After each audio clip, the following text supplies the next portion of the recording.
Ladies and gentlemen, very much welcome to this conference with a very distinguished set of speakers and a distinguished audience here in these Charlemagne premises. Today we will have here over 400 participants, and I know a number of people are still queuing up at security, perhaps a bit ironic. And you have come from all across Europe. I'm not certain that we are checking on the right issues. We make a start. We have here a quite varied audience, representatives of member states, industry, academia, research centers, and NGOs.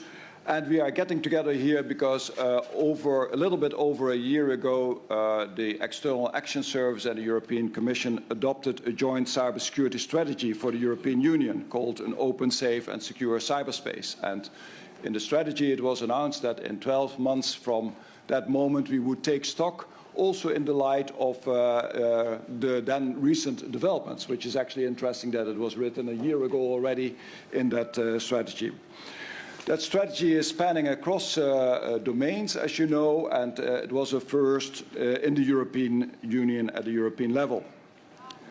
This commitment to bring all parties together is then to be realized today, and beyond taking stock, it's very much the intention that this event is there in order to network, to exchange, to kind of verify with each other where we are in delivering and executing in this very important domain of cybersecurity.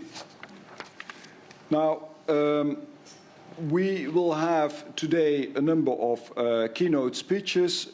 We will go into various panels, and we will also have, I hope, sufficient opportunity for you, also as participants and from the floor, to raise your voice. So please do actively participate, comment, address questions at the end of the panels. Post your comments also live on Twitter. Today, an opportunity to also build some new connections.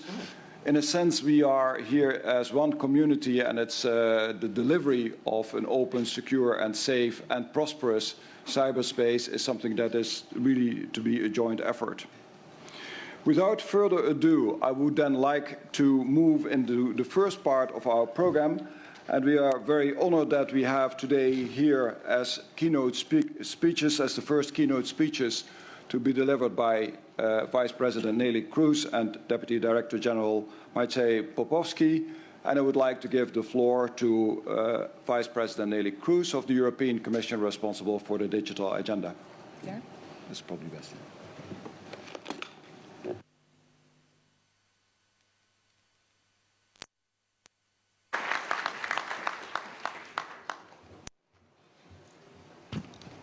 Good morning, everybody. Great to have so many of you in Brussels.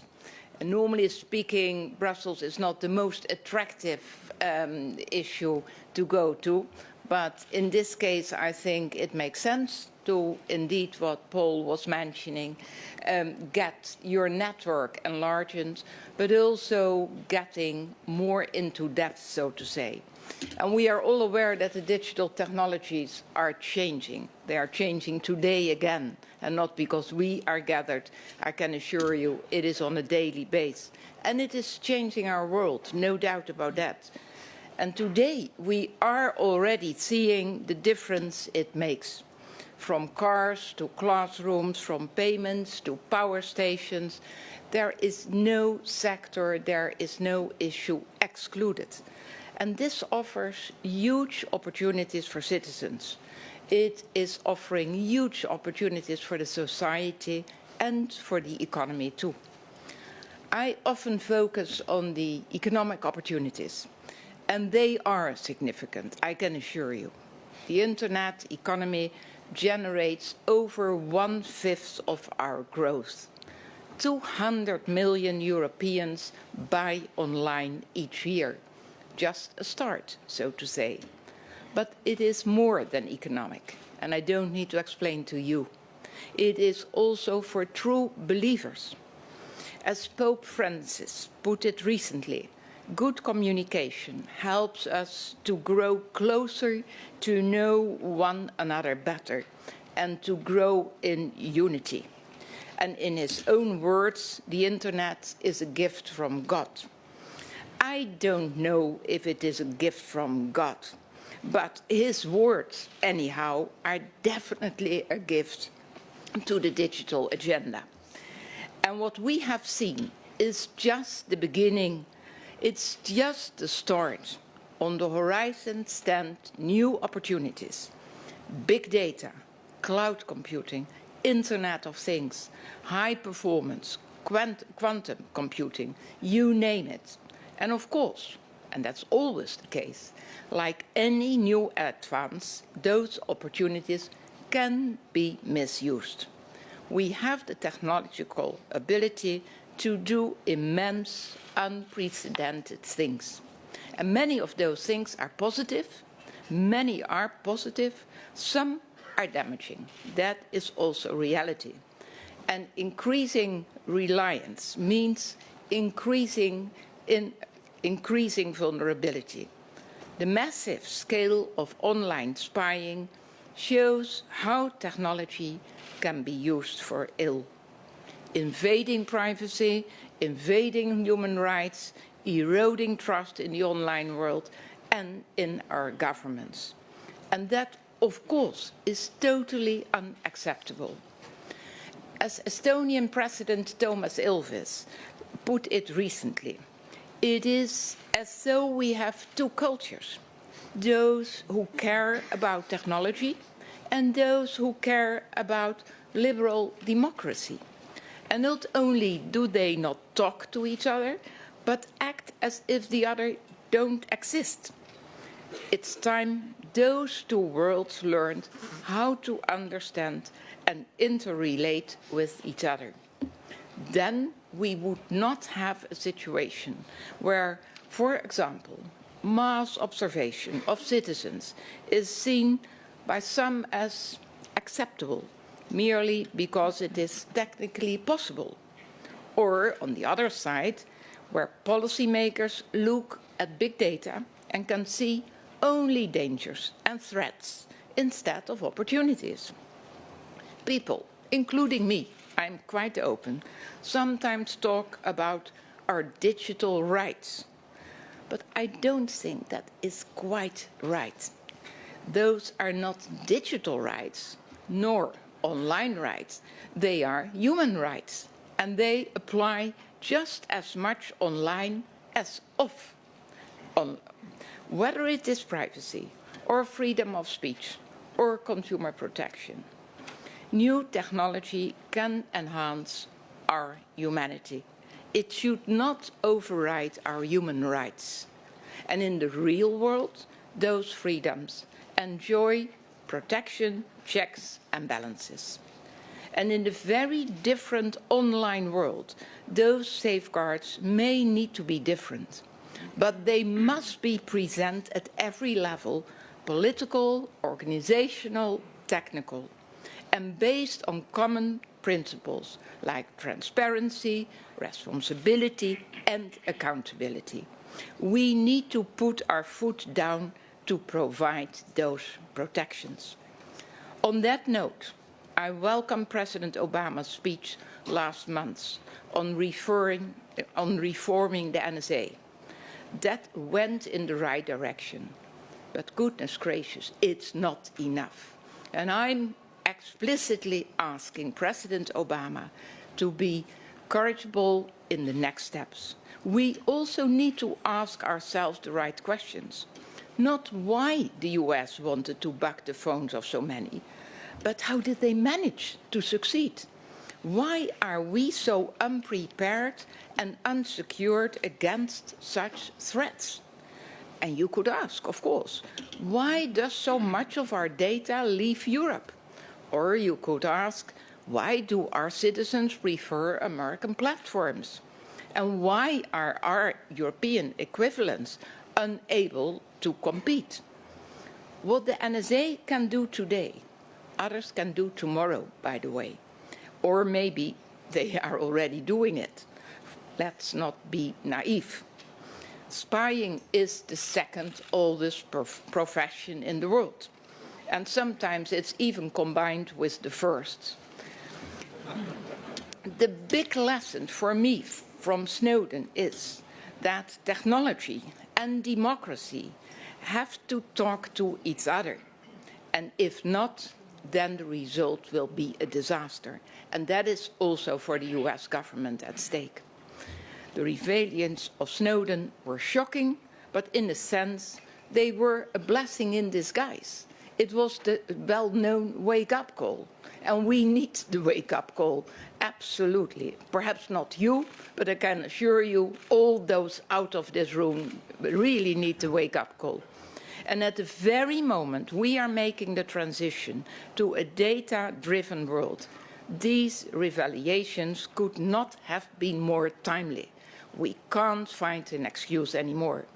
And we can use those insights to ensure a more secure online world and a competitive advantage for European industry. So also European industry should speak up. We shouldn't lose ourselves in the Snowden debate when it comes to online privacy and security. That's not all there is to building trust online. It's also about the simple things.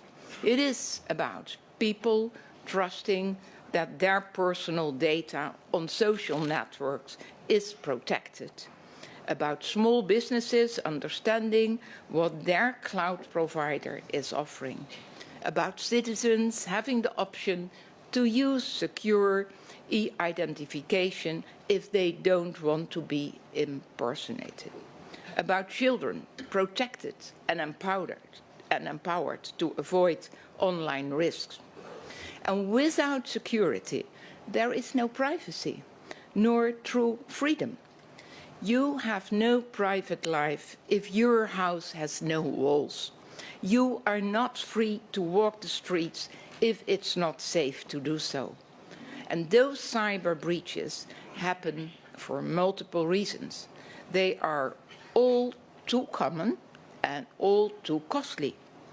According to one study, over 3/4 of small businesses, yes, 3/4, and 93% of large ones suffered one.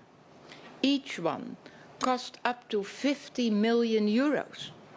Then you are talking, that's not coffee money, isn't it? Not to mention the reputational damage. And some, and most recently Bundeskanzlerin Merkel, have called for Europe to have a secure European network. How would we do that? For me, the answer starts with how we see security. And I'm a big fan of Angela Merkel, and it's great that she put that line at the table. But we should discuss how would we do that. And by seeing it as pivotal to our business models, central to competitiveness, by providing a digital single market, fertile ground for European innovation, by speeding up how we share knowledge to strengthen the security of products and services, and by saying no to data protectionism and saying yes to data protection. That is different stuff. Because we want to keep the huge boost of big data, and we benefit, and we could benefit even more, of open, innovative, unified global network. And that is why last year, together with Cathy Ashton and Cecilia Malmström, my good friends and colleagues, I came up with an ambitious cybersecurity strategy, a series of integrated building blocks to safeguard a secure, open internet for Europe. 1 year on, we are making progress. We are speeding up by Snowden. Europe is delivering on those areas now. The EU has a new program for research and development, Horizon 2020, unique, never ever in the history of the European Union made budgets for research and innovation that size, and just focusing on the area you and I are interested in. It strengthens our investment in cybersecurity, in privacy and in trustworthy ICT. We already have strong capacity in areas like business software, in smart cards, in cryptography, and now we can build on that. We have also just established what is called the NIS platform, a public-private platform for network and information security. And this platform aims, as a priority, to find technology-neutral best practice to enhance cybersecurity, to stimulate secure ICT solutions, and to improve risk management. The platform will feed into Commission recommendations on cybersecurity across the whole ICT value chain. And I'm indeed saying the whole chain, otherwise it doesn't work. You all know the chain is only as strong as the weakest link. And I hope many of you will take part actively in that platform if you are not already participating. Plus, we are implementing our cloud computing strategy to make this technology and its services more trustworthy and more transparent. For example, just this week, ENISA published a verified list of which cloud computing security certification schemes are out there, helping you know which you can trust. And the European Cloud Partnership is finalizing the recommendations for next steps. Very important, and I'm looking forward to that recommendation. Remember, this is our comparative advantage, or anyhow could be our advantage. One estimate put the cost of the Snowden revelations to US cloud providers at around $10 billion a year. And security remains an area of European strength. Plus, remember there is a global angle. The NSA revelations bring this home to us, and we have incorporated that view into our work. And as the Internet is an open global network available for all to participate, so it needs to be governed, transparent, multi-stakeholder, and with a global balance. And that is the philosophy of our Internet governance strategy just published. And just this week, the EU achieved its latest milestone. Sometimes it takes a bit of time, and I don't believe in eternal life, so we have to speed up, still a bit less than a year to go. There is agreement with Council and Parliament on new laws about electronic identification, authentication and signatures. And that will boost user convenience. That will boost the trust and the confidence. And that is exactly what we need. But all those building blocks, however excellent, will have no future without resilient and secure networks and systems. And that is why we have proposed a directive on network and information security. It is ambitious, it is important. Is it my dream package? No, but it is a realistic and well-to-do package. It will mean better coordination.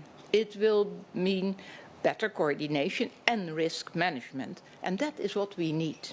But this is the point where I raise my concern and ask you for help. Please give a shoulder, so to say. I know that there are still many and important issues to be resolved around this directive. Absolutely aware of. And I'm very open to good ideas and detailed dialogue to make it work, of course. Let me make myself clear. We aim for smart and effective cooperation between all the member states and the relevant stakeholders. Yes, the relevant stakeholders are of great importance. And today, that kind of cooperation is already standard for, say, bioterrorism. Now we need to apply it to tomorrow's digital threats. We will not reinvent the wheel, but will build on existing and proven structures and on sound principles. we also make explicit what this cooperation means and take into account the experiences and expertise in the member states. Of course, and when it comes to security, you should rather be an excellent copycat than a possible underdog. If you take that home, we want to be an excellent copycat and we don't want to be a possible underdog. For risk management, we want our critical infrastructure to have the right security measures in place, both public and private, both traditional infrastructure like energy, transport, but also the modern ones like the internet platforms, which all of us and the digital economy rely on every day. And plus, of course, each country needs its own capability, including a computer emergency response team. And I'm proud we have already got our own one in place for the EU institutions. Don't ask me how that went. Blood, sweat and tears. And you won't know real arguments that were used, for you would laugh, you wouldn't take it serious anymore. But result counts. It's there. There is a European CERT and it is functioning. It is doing a very important job. And we stand ready to play our part, cooperating with all the others. Let me make myself even clearer as a final remark. If that directive, in the end, does not make the necessary improvements, if it would have only a marginal impact on our trusted and secure networks, that will weaken our business, your business, it will weaken our economy, your economy, and it will absolutely weaken our society. Reliability and trust are key European principles, not only for society, but for economic competitiveness. A weak link will let down the whole network. A weak directive will let down Europe. And the next months will be crucial for that directive. And I will be working closely with Parliament and Member States to adopt it this year. The cybersecurity strategy is providing us with the right building blocks, but there's important work still to be done. And a strong cybersecurity directive is a competitive advantage for Europe. A weak or no directive would be a proof that democracy can't manage technology. That is not at stake. That's not acceptable.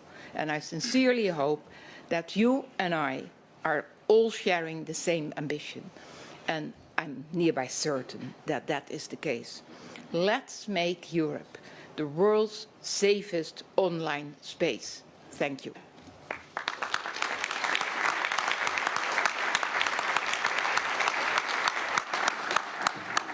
Thank you very much, Vice President KROES. I have now the great pleasure, and no doubt we will have a lot of discussion about the words of the Commissioner. We'll now have the great pleasure to ask Deputy Director General POPOWSKI to take the floor. He has his distinguished career, which includes, amongst others, that he has been the ambassador, the representative for Poland. He has been the head of cabinet of the President of the European Parliament, and he's now Deputy Director General in the in the External Action Service. And Mr. POPOWSKI, the floor is yours. Thank you. Thank you, Paul, and good morning. I'll try to do it with my iPad. I mean, I had this text printed last night, but then I thought using a paper copy at a digital conference is a contradiction in terms. Anniversaries are always a good opportunity to look back and to take stock. And when I look back, I really see that the adoption of the European cybersecurity strategy was very timely, because already 1 year ago you were in the middle of the debate about the opportunities and the risks of cyberspace. We are all aware of the benefits that cyberspace and the internet bring, the enormous contribution to the world economy, But of course, the benefits go beyond the purely economic sphere. ICT helps us achieve better future. It provides access to education, promotes freedom of speech, connects people worldwide, and enables essential services. It's also about empowerment of societies, in particular young people, which was so evidently clear during the events that we now call the Arab Spring. But today, more than ever, we need trust, reliability, and increased capacity in this domain. Well, the digital world, despite all the benefits, also remains vulnerable. Cybersecurity incidents, intentional or accidental, are increasing at an enormous pace. Threats can have different origins, including criminal, politically motivated, terrorist or state-sponsored attacks, as well as natural disasters and unintentional mistakes. Let me say a few words on the NSA story. From our point of view, the EEAS point of view, the primary question raised by the NSA leaks is not strictly related to cybersecurity. NSA monitoring of data flows and its cooperation with major internet companies raise, above all, issues related to data protection rights and the overall balance between security, privacy, and transparency. But I agree this issue is relevant in the context of our discussions, insofar as it also has an impact on users' trust in the internet and the enjoyment of human rights online, which, for the record, needs to be reflected upon in all parts of the world. So the EU is taking that seriously. In the past months, the EU and US have had a very intense dialogue on these issues with tangible results.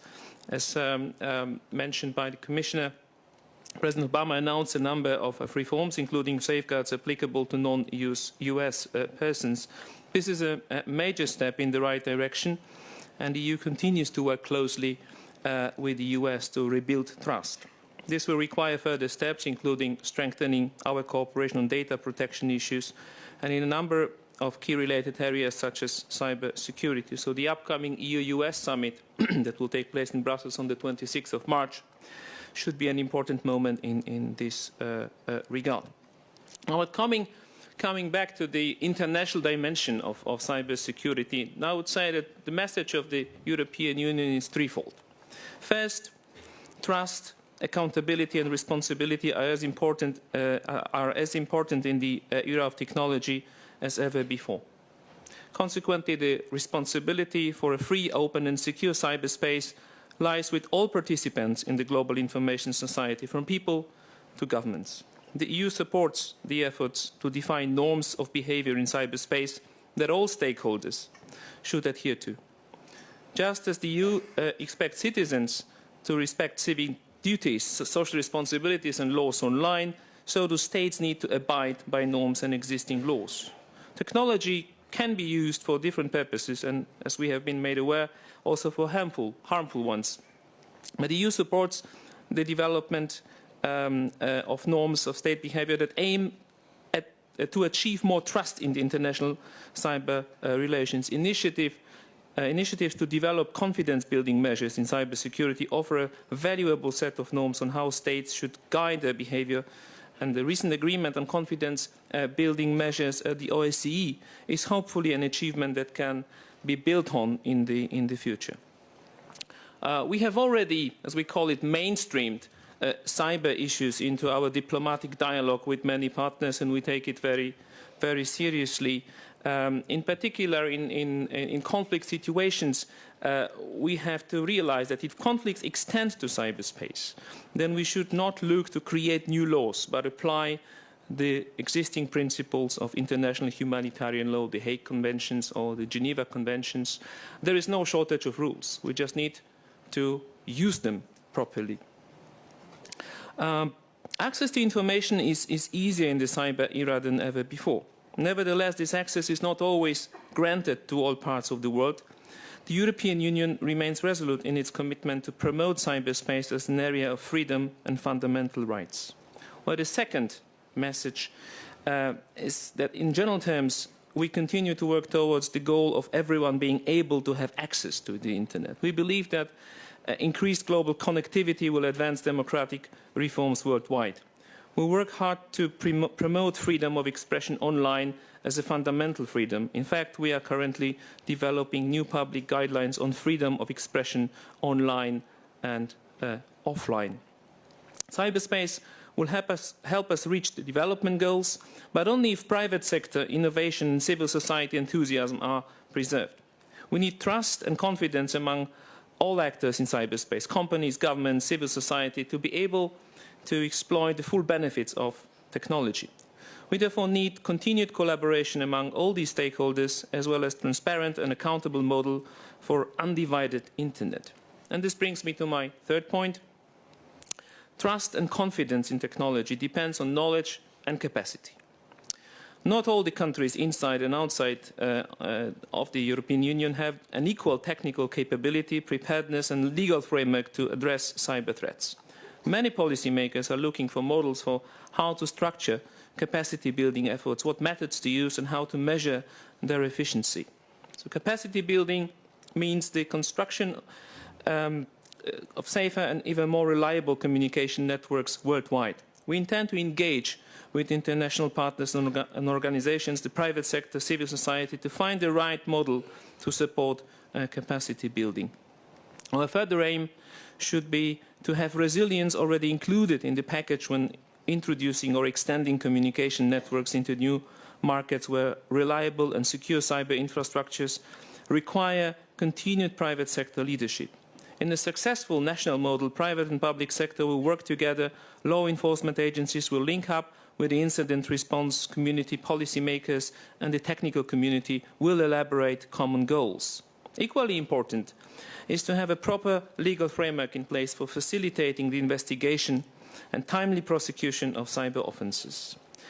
An essential part of any national cyber effort is updated legislation to address cybercrime. This includes measures to criminalise offences related to computer crime and to harmonise minimum penalties with general international practice, while of course ensuring that core values are respected. The Budapest Convention on Cybercrime provides an excellent model that includes all necessary safeguards and conditions for successful cybercrime investigation. The EU is already engaged in global capacity building that focuses on enhancing criminal justice capabilities and on training prosecutors and judges. Together with the Council of Europe, we have just started a new global project to build law enforcement capacity. In the next 5 years, we will considerably increase financing of cybersecurity capacity building.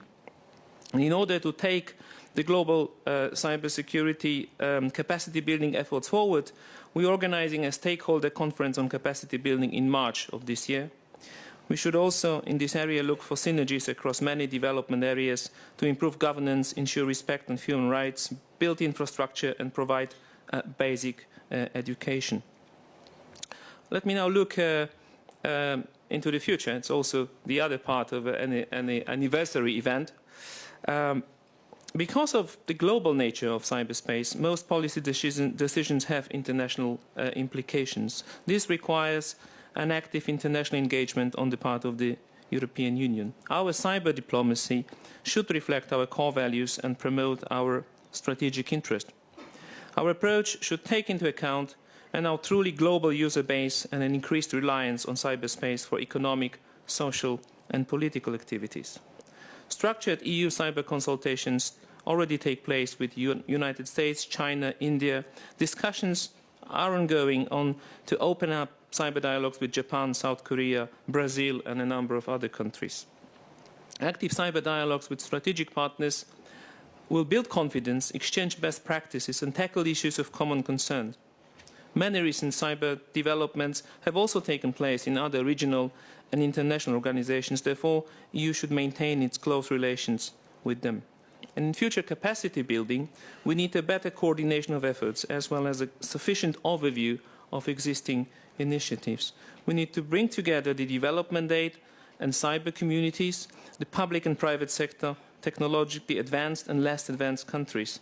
And to be successful in our efforts, we need your advice, the advice of a wider cyber community. on priorities. We need your ideas, how to leverage the global collective experience for cybersecurity capacity building efforts. Thank you very much.